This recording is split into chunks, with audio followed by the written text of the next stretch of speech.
Shalom, shalom, bom dia! Vamos orar juntos?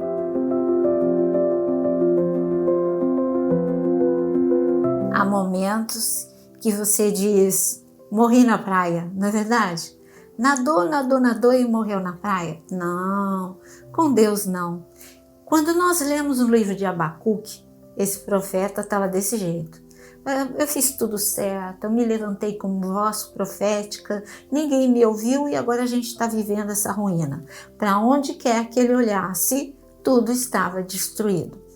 E quando chega no capítulo 3, ele descreve com minúcias esta destruição. Ele diz o seguinte em Abacuque 3, ainda que a figueira não floresça, nem haja fruto na videira, ainda que a colheita da oliveira decepcione, os campos não produzam mantimentos, ainda que as ovelhas desapareçam do aprisco e nos currais não haja mais gado, mesmo assim eu me alegro no Senhor, exulto no Deus da minha salvação.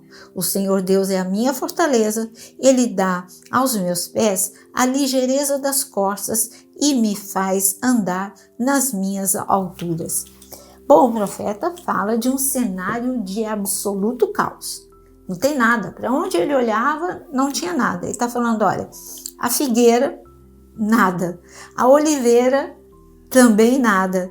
Ele está falando ainda da videira, não tem vinho, não tem figo, não tem fruto, não tem óleo, não tem azeite. E aí, pior, não tem ovelha, não tem gado, não tem nada. Para onde eu olhar, não tem solução. Resumindo, é isso. Está caótica a minha situação, não vejo saída, não tem saída. No entanto, ele se levanta para fazer uma declaração, não que o cenário tenha mudado, que Deus não depende de cenários. Você sabia disso? Deus não depende de cenários. Deus não se assusta com cenários como este. E o que acontece? A oração, sim, essa muda cenários. Porque Deus ouve e Deus intervém. Quem muda é Deus. E então, quando o profeta, ele viu, bom, com as minhas forças eu não posso fazer nada. Então eu falo com Deus. Quando eu falo com Deus, ele vem em meu socorro. E ele está dizendo, o Senhor é o Deus da minha salvação. Assim como o Senhor tirou Pedro, claro que Abacuque não tinha como saber o que iria acontecer ainda. Estou falando para você sobre Pedro. Assim como Deus tirou Pedro do meio das águas, quando ele começou a afundar, pelo medo que ele teve do vento e das ondas, ele também me ouve nessa manhã, eu pedindo socorro, porque aonde eu olho, eu vejo problema. Parece, minha mãe falava o seguinte, problema nunca chega sozinho. A falta de dinheiro, aí a pessoa fica enferma quando não tem dinheiro, não tem um plano de saúde, não tem dinheiro para comprar remédio. E assim vai. É um problema, por isso que ela dizia, essa era a nossa realidade. E ela dizia, um problema nunca chega sozinho. Parece que ele fala, ei gente, vamos bater naquela porta. Vem enfermidade, crise financeira, crise ministerial, vem todo mundo. Mas há momentos que acontece o que o profeta disse. Há momentos que não tem para onde você olhar, a não ser para o alto, de onde vem o seu socorro, aonde a sua força se renova, porque aí parece outra pessoa. Ele está falando, todavia, olha, o cenário é esse, no entanto eu tenho um Deus que é a minha salvação. Aí ele faz um pedido, Deus, eu estou vivendo dias de vales, mas eu peço, me dá pés como corça, porque a corça, a salvação dela ela é frágil.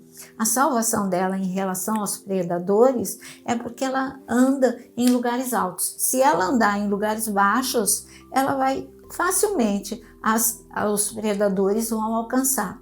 A mesma coisa com o nosso inimigo, ele é comparado com a serpente.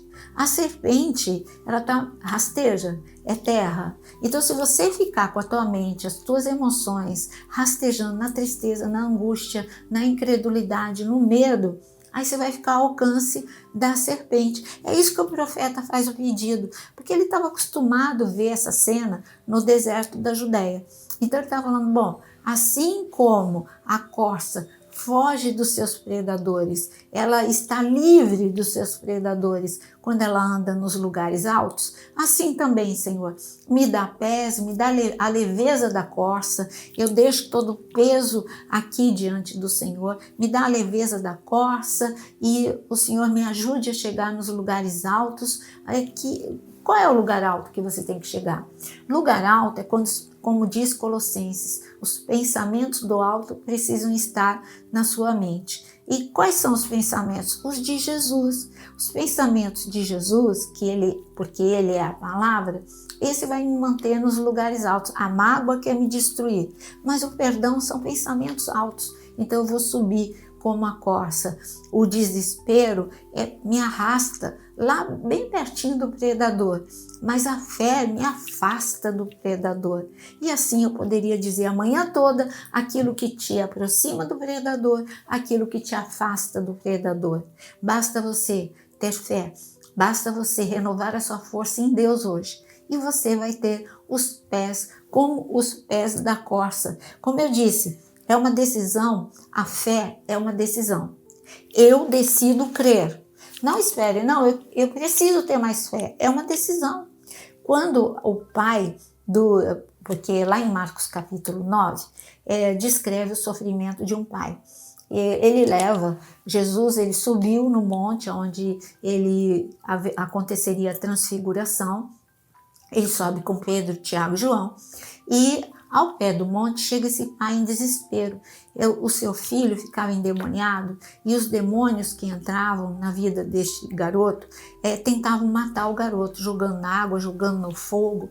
Então isso significa que esse pai, essa família não tinha descanso, nem de dia nem de noite, porque a qualquer momento este menino poderia morrer quando os demônios chegassem. Então havia uma vigilância e um esgotamento, porque uma coisa é você viver um problema há alguns dias, mas quando ele se torna crônico, isso cansa todo mundo. E ele chegou nesse esgotamento sabendo que Jesus era a solução, ele chegou com fé. Quando ele chegou lá, os discípulos não tinham esse mesmo nível de fé e não expulsaram o demônio. Jesus desceu e Jesus disse: qual é o problema? O pai disse, e então, quando o pai falou sobre o problema, ele disse: sim, é só você ter fé. E aí ele fez um pedido: Senhor, aumenta a minha fé. Mas ele já tinha fé. A decisão dele se afastar da casa dele, que era o problema, e se aproximar de Jesus, já foi uma atitude de fé. Ele não ir embora quando os discípulos não conseguiram esperar Jesus descer, também foi fé. E Jesus mostrou para esse homem como ele tinha grande fé. Foi uma decisão de crer, uma decisão de olhar para Jesus. E o que aconteceu? Grande libertação aconteceu. Esse homem poderia ficar em casa, como o profeta Abacuque, antes dele ter um levante na sua fé, dizer: nada está acontecendo, cada dia é pior, cada dia os demônios chegam com mais violência, ninguém se importa com a minha família, os familiares não aguentam mais.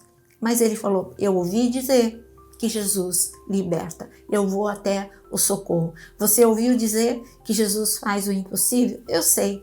Por isso que você está aqui no devocional, crendo no Deus do impossível. E o Senhor está te dizendo: faça como o profeta Abacuque. Leia, eu vou ler e você vai ouvir. A alegria aqui, tanto do pai quanto do profeta Abacuque, não é emoção, é decisão espiritual. É escolher confiar quando não há garantias, é louvar quando não há sinais, é permanecer quando tudo falta.